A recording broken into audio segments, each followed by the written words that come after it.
गुरुः कृष्णं नमस्याम्यहम्। कृष्णेनामरशत्रवो विनिहताः कृष्णाय तस्मै नमः।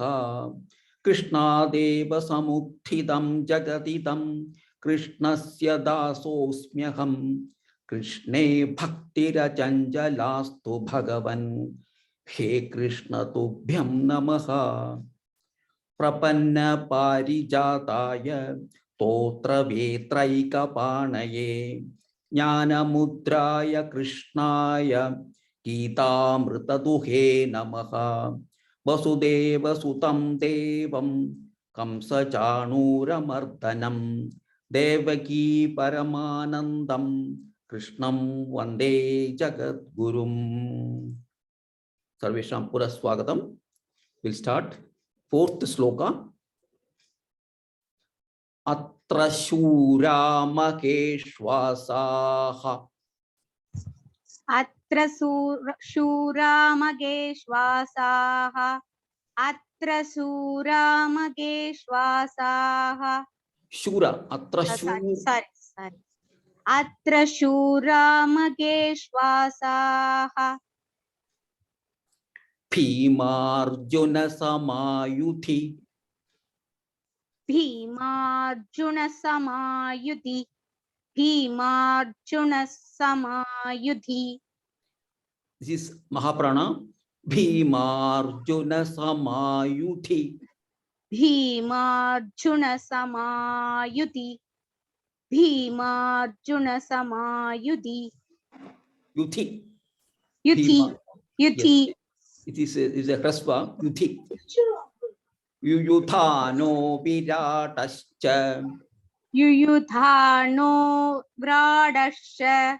Yuyuthano vradasya. Viratascha. Viradasya. Viradasya. Viratascha. Virata. This is ta. Viratascha. Viradasya. Drupadascha Maharathaha. Drupadaśya Magaradaha. Drupadaśya Magaradaha. These have to be pronounced with more effort. These are not only it will help in your health also. It will improve the health also. It's a pranayama type exercise. It's an exercise also for the vocal regions. So we must pronounce it as Maharathaha. Maharathaha.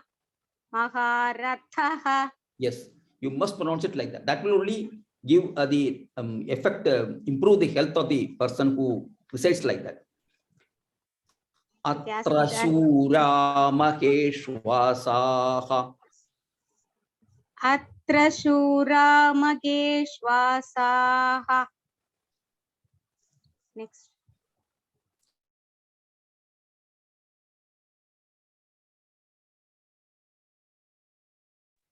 Radha Bhagini, Radha SK.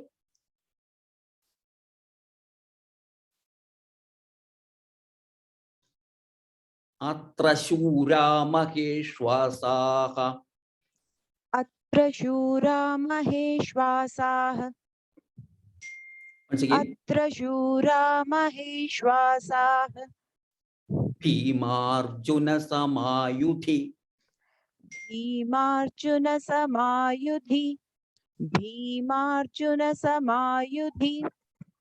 Yuyuthano viratascha. Yuyudhano viratascha.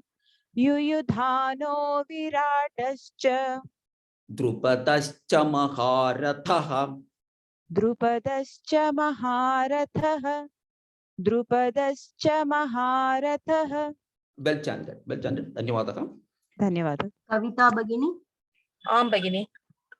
Atra shura maheshwasaha. Bhimarjuna samayuthi. Atra shura maheshwasaha. Bhimarjuna samayudhi. Atra shura maheshwasaha. Bhimarjuna samayudhi. Samayuthi. Samayuti. This hrasva, you must stop it. अस्तु महोदय. Yuyudhano viratascha. युयुधानो विराटश्च युयुधानो विराटश्च Drupadascha Maharatha. द्रुपदश्च महारथः द्रुपदश्च महारथः Maharatha. महारथः. Yeah. This is a Mahaprana. You must pronounce this with more effort. You put more effort to pronounce this letter. Atra Shura Maheshwasaha Bhimarjuna Samayuthi Yuyudhano Viratascha Drupadascha Maharatha. अत्र शूरा महेश्वासाः भीमार्जुन समायुति युयुधानो विराटश्च द्रौपदश्च महारथः. Yes, धन्यवादः. Well, Ratnamala भगिनी. हाँ नमस्ते. can you recite this? Okay धन्यवाद. Hmm. अत्र शूरा महेश्वासाः भीमार्जुन समायुधि युयुधानो विराटश्च द्रुपदश्च महारथः. Yuyudhano. These both are raswa. Yuyudhano viratascha. युयुधानो विराटश्च Drupadascha Maharatha. द्रुपदश्च महारथः. धन्यवादः. Well chanted. सुनील भगिनी. Once more we can chant this. One more person. अत्र शूरा महेश्वासाः भीमार्जुन समायुधि युयुधानो विराटश्च द्रुपदश्च महारथः. Whenever there is a hraswa, you make it as hraswa, and this Mahaprana, pronounce it with more effort. That's the only requirement here. You go to the next Vijay Kumari Vishwanathan. next sloka.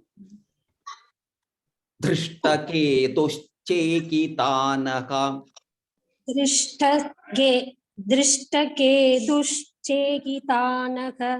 दृष्टकेतुश्चेकितानक Kashirajascha Viryavan. काशीराजश्च वीर्यवान् काशीराजस्य वीर्यवान् Kashirajascha Viryavan. काशीराजश्च वीर्यवान् Urujit Kunti Bhojascha. Purujit कुन्तिपोजश्च Shaibhyascha Narapungavaha. शैप्यश्च नरपुङ्कवः. Okay, धन्यवादः. उत्तमम्. Thank you sir. Chandrika भगिनी. धृष्टकेतुश्चेकितानः. दृष्टकेतुश्चेकितानः दृष्टकेतुश्चेकितानः. See here, this is a here this jitvam will be there because a hraswa followed by a samyukta akshara shi and cha. So drishtaketuschekitanaha. दृष्टकेतुश्चेकितानः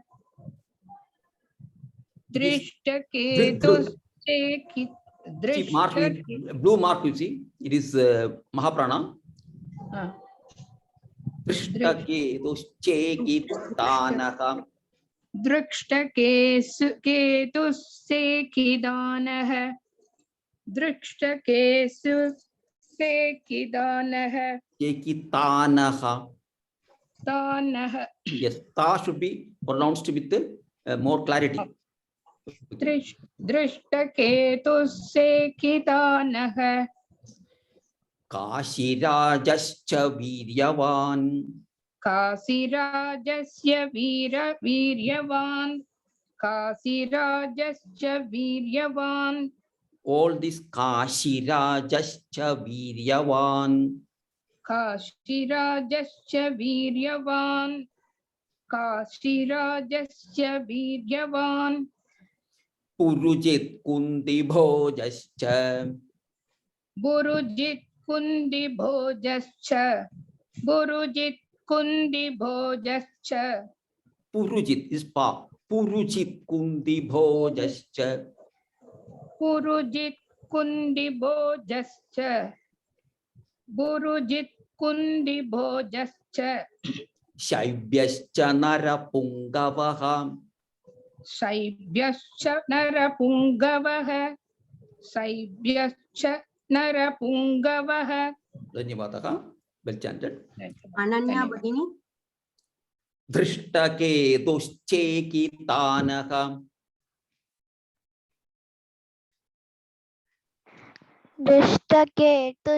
दृष्टकेतुश्चेकितानः Once again, दृष्टकेतुश्चेकितानः here it is Sha is there. Dhrishtaketuschekitanaha. दृष्टकेतुश्चेकितानः दृष्टकेतुश्चेकितानः Kashirajascha Viryavan. काशीराजश्च वीर्यवान् काशीराजश्च वीर्यवान् Purujit Kundibhojascha. Purujit कुन्तिभोजश्च पुरुजित् कुन्तिभोजश्च Shaibhyascha Narapungavaha.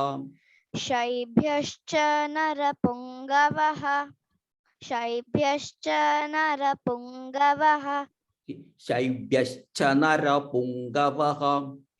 शैभ्यश्च नरपुङ्गवः शैभ्यश्च नरपुङ्गवः Okay, well chanted, Uttamam. पूर्णिमा भगिनी Yes, Bhagini. Dhrishtaketuschekitanaha. Kashirajascha Viryavan. दृष्टकेतुश्चकितानः काशीराजश्च वीर्यवान् दृष्टकेतुश्चकितानः काशीराजश्च वीर्यवान् Here, she is Hraswa here. Kashirajascha Viryavan. काशीराजश्च वीर्यवान् दृष्टकेतुश्चकितानः काशीराजश्च वीर्यवान् Purujit Kundibhojascha. Shaibhyascha Narapungavaha. Purujit कुन्तिभोजश्च शैभ्यश्च नरपुङ्गवः पुरुजित् कुन्तिभोजश्च शैभ्यश्च नरपुङ्गवः Uttamam, very good. Well chanted. Dhanyavadaha. Thank you. Anuradha भगिनी आं भगिनि Dhrishtaketuschekitanaha. Kashirajascha Viryavan. दृष्टके दुश्चेकितानः काशीराजश्च वीर्यवान् Once more. दृष्टके दुश्चेकितानः काशीराजश्च वीर्यवान् Purujit Kundibhojascha. Shaibhyascha Narapungavaha. Purujit कुन्तिभोजश्च शैभ्यश्च नरपुङ्गवः पुरुजित् कुन्तिभोजश्च शैभ्यश्च नरपुङ्गवः Uttamam, very good, very good. Thank you. Dhanyavadaha. Nagarathna Nagraj महोदय नागरत्न नागराज महोदय Dhrishtaketuschekitanaha. Kashirajascha Viryavan. Purujit Kundibhojascha. Shaibhyascha Narapungavaha.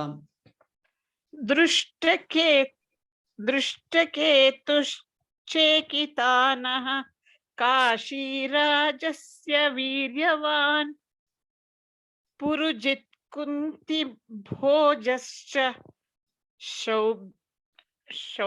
शैभ्यश्च नरपुङ्गवः Pungavaha. Shaibhyascha Narapungavaha. Sorry, sir, I have to wear my specs. Suddenly I took this one. I'll chant the next shloka. Okay, okay, okay. Another person? Uma Bhagini. Uma Bhagini. Drishtaketushchekitanaka Kashirajascha Viryavan Purujit Kundibhojascha Shaibhyascha Narapungavaha. दृष्टके दुश्चेकितानः काशीराजस्य वीर्यवान् Purujit कुन्दिभोजस्य भोजश्च सैप्यश्च नरपुङ्गवः Shaibhyascha. सैप्यश्च नरपुङ्गवः Kashirajascha. It is Hrasva only. Kashirajascha. one time repeated, sir. Okay, once again. दृष्टके दुश्चेकितानः काशीराजस्य वीर्यवान् Purujit कुन्दिभोजस्य शैप्यश्च नरपुङ्गवः Here, Kashirajascha. काशीराजश्च Cha. Rajascha. ओहो काशीराजश्च वीर्यवान्. Yes. Okay, Here, Kundibhojascha. कुन्तिभोजश्च is or ish, sir? Ish. Ish. Shakara. That is Shakara. Shiva Shankara. Oh, yes. One time repeated, sir. Yes, repeat. दृष्टके दुश्चेकितानः काशीराजस्य वीर्यवान् Purujit कुन्दिभोजस्य सैप्यश्च नरपुङ्गवः. Here, Kashirajascha. Not Kashirajasya. This is not Ya. This is Cha. काशीराजश्च Rajascha. राजश्च. Okay, Yes. sir. Okay, sir. Here also it is Mahaprana Drish. You must put more stress here. Drishta Keduschekitanaka. Drishta or Drishta. Drishta. Drishta Kedus. You must put, see, why it is marked blue? Because this is a Mahaprana and you have to put more stress when chanting this. Drishta Keduschekitanaka Kasirajasya. Correct, sir? Kashirajascha. Kasirajascha Viryavan Purjit Kundibhojascha Saipyascha Narapungavaha. This also Mahaprana. Because if you put more stress and you chant, it will have more effect for you. Okay. That's why we are asking you to stress on this. Oh, I will try, sir. Okay, you can practice it. Ah. Practice classes, you can practice it, and you can chant well. Thank you. Revati Bhagini. Okay. Once again, you chant this same slogan, fifth slogan. Okay, sir. दृष्टकेतुश्चेकितानः काशीराजश्च वीर्यवान् Purujit कुन्दिभोजश्च शैप्यश्च नरपुङ्गवः. Good, Uttamam. Chant. Bhuvneshwari Bhagini. Yes, Bhagini. Yudha Manyuscha Vikrantaha. Yudha Manyuscha Vikrantaha. Yudha Manyuscha Vikrantaha. Uttamaujascha Viryavan. Uttamaujascha Viryavan. Uttamaujascha Viryavan. Saubhadro Draupadeyascha. Saubhadro Draupadeyascha. Saubhadro Draupadeyascha. So Draupadeyascha. Draupadeyascha. Sarvayeva Maha. Repeat, sir. Repeat this. Saubhadro Draupadeyascha. Okay. Sarvayeva Maharathaha. Sarva eva Maharathaha. Sarva eva Maharatha. Satrathaha. सर्व एव महारथाः. because the visarga is there at the end. Okay, sir. So you have to pronounce that also. Okay, sir. Sarva eva maharathaha. सर्व एव महारथाः. Yes. Dhanyavadah. धन्यवादः. Dhanyavadah. धन्यवादः. Yudhamanyuscha vikrantaha. Madhusudan महोदय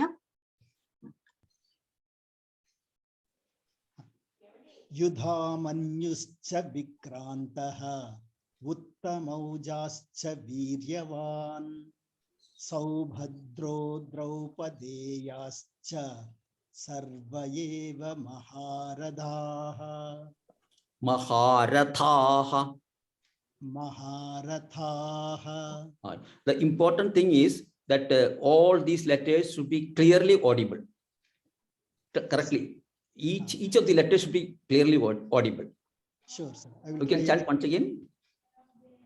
युधामन्युश्च विक्रान्तः उत्तमौजाश्च वीर्यवान् सौभद्रो द्रौपदेयाश्च सर्व एव महारथाः. Dhanyavadah. Dhanyavadah. Well chanted. धन्यवादः. श्रीराम महोदय Yudhamanyuscha vikrantaha.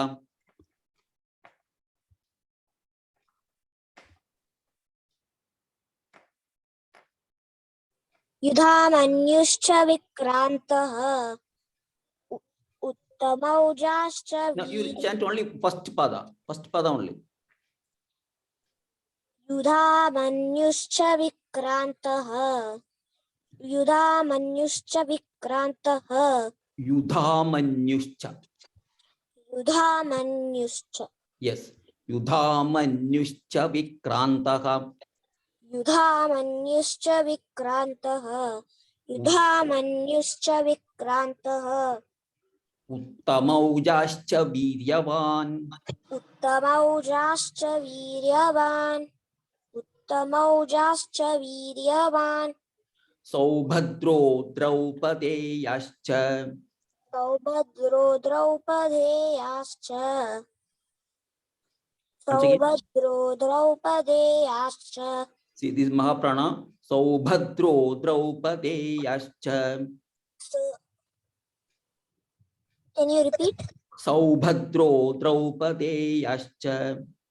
सौभद्रो द्रौपदेयाश्च सौभद्रो द्रौपदेयाश्च Sarva eva maharathaha. एव महारथाः सर्व एव महारथाः. Very good. Well chanted. Dhanyavadah. कोमला रघुनाथ महोदय Okay. Yudhamanyuscha vikrantaha. Uttamaujaschcha viryavan. युधामन्युश्च विक्रान्तः उत्तमौजाश्च वीर्यवान् युधामन्युश्च विक्रान्तः उत्तमौजाश्च वीर्यवान् Saubhadro draupadeyascha. Sarva eva maharathaha. सौभद्रो द्रौपदेयाश्च सर्व एव महारथाः सौभद्रो द्रौपदेयाश्च सर्व एव महारथाः. Very good. Well chanted. Uttamam. Dhanyavadah. सुधा राममूर्ति भगिनी Yudhamanyuscha vikrantaha. Uttamaujaschcha viryavan. Saubhadro draupadeyascha. Sarva eva maharathaha. सुधा राममूर्ति भगिनी सुधा रविशंकर भगिनी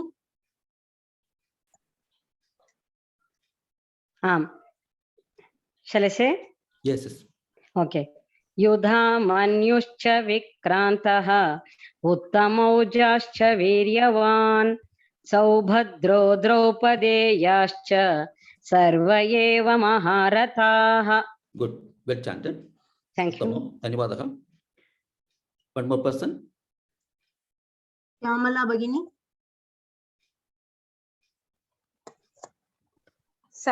युधा मन्युच्च विक्रान्तः उत्तमौजास्य वीर्यवान् सौभद्रो द्रौपदेया च सर्व एव महारथाः सर्व एव महारथाः.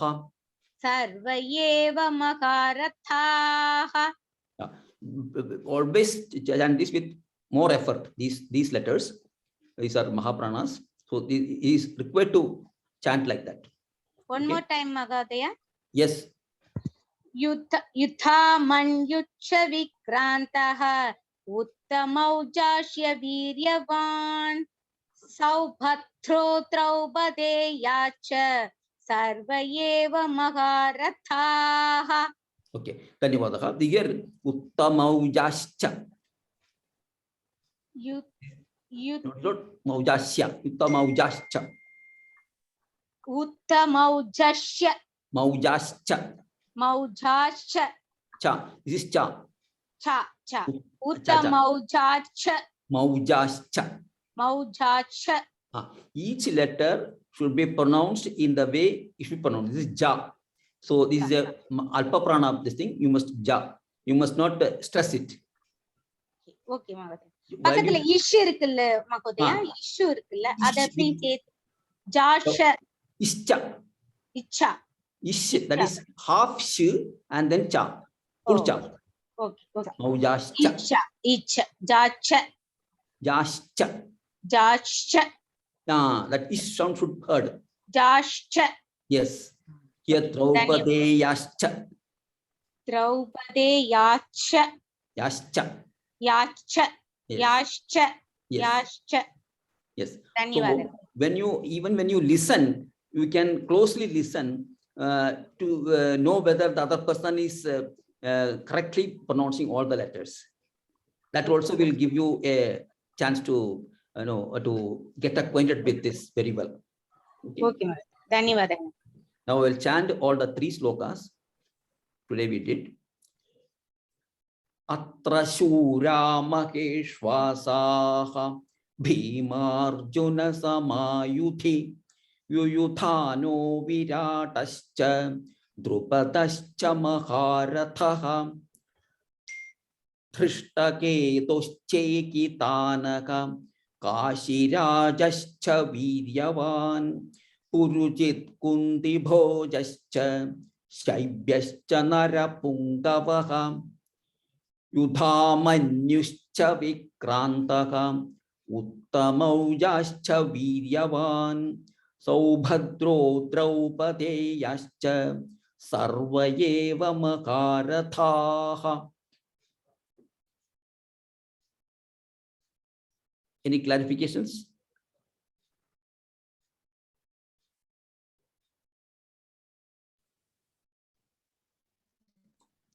Mahodaya. Yes. Atra Shura Maheshwasa is there in the book. Maheshwasaha. Yeah, because here we are taking a pause here. We are taking a pause here. So then you have to introduce this visarga. If you don't stop here, pause here, then Atra Shura Maheshwasa Bhimarjuna Samayuthi. You can chant like that. But if you want to take a pause here, you have to tell this visarga. That is the Sandhi rule is there. So you have to follow that. Okay, same here also. Yeah. Yudhamanyuscha Vikrantaha. Yeah, there also it will be Vikrantaha. Yes, here also we have taken a pause here. That's why we have used this. Yeah. Then you have to pronounce this Vikrantaha. In the book, it will be Vikranta Uttamaujascha will be there. Thinking that you will be chanting together without pause. Without pause, one line if we are chanting together, we should not pronounce that Ha. Visarga, yes. Visarga to be omitted. You should be omitted. Like Yes. a sandhi, visarga lopa sandhi. we have to- Visarga lopa sandhi. Yes, same thing. Visarga lopa sandhi. Okay. Okay, good. Mahodaya, Yes. in sixth one, Maharatha ha or ha? Taha. Maharathaha. Yes. This is next second tha. This is Yeah. Tavarga, the second letter. Sukhai. Mahoday, Yes. Yeah, second tha. Ketush, Excuse me, I will finish my doubt, please. Yeah, Ratha, second tha only, but that Visargam should be pronounced as Dirgha Prana, or how is it? Ha, like that. Or This is tha.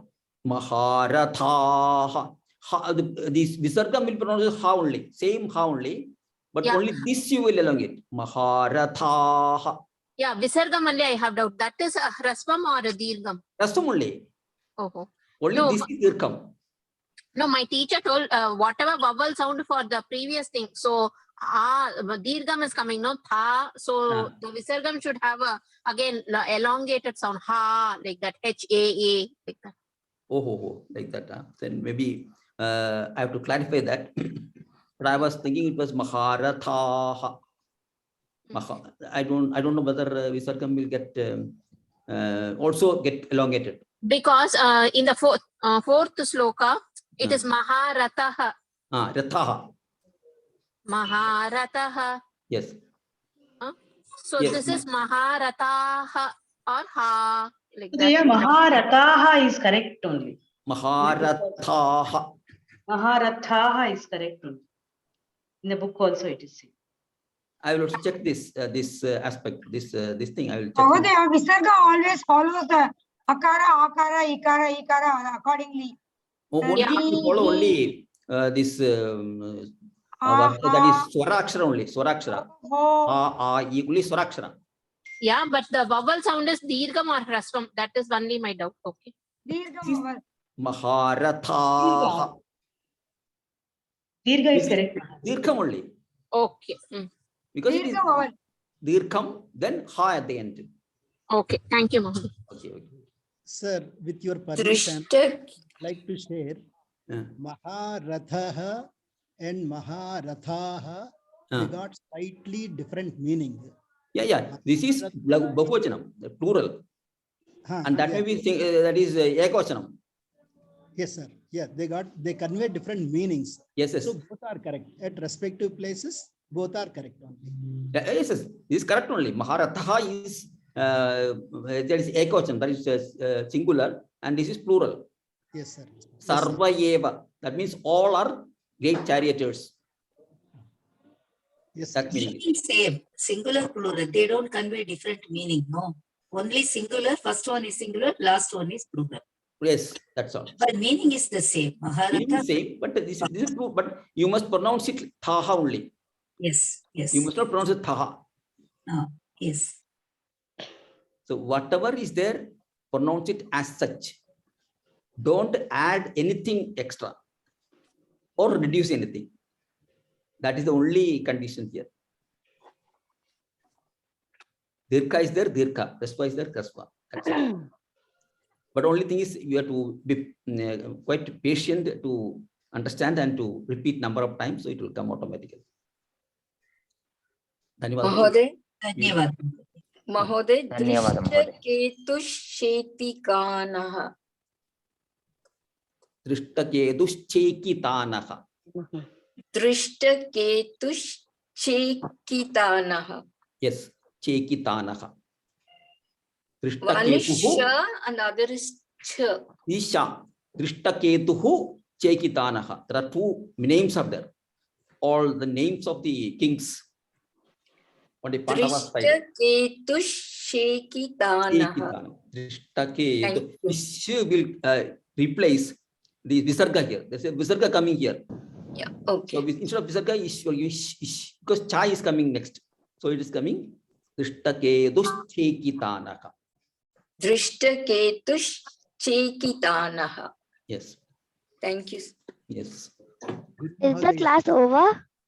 Dhanyavada Mahodaya. धन्यवादः सर्वेषां धन्यवादः समापयामः Dhanyavada Mahodaya. ಧನ್ಯವಾದ ಮಹೋದಯ. ಧನ್ಯವಾದಗಳು. ಧನ್ಯವಾದಗಳು ಮಹೋದಯ. पूर्णस्य पूर्णमादाय पूर्णमेवावशिष्यते. ओम शांति शांति शांति. ಧನ್ಯವಾದ ಧನ್ಯವಾದः. ಧನ್ಯವಾದಗಳು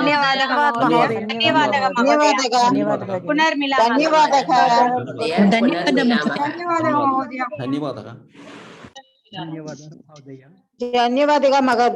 ಧನ್ಯವಾದः.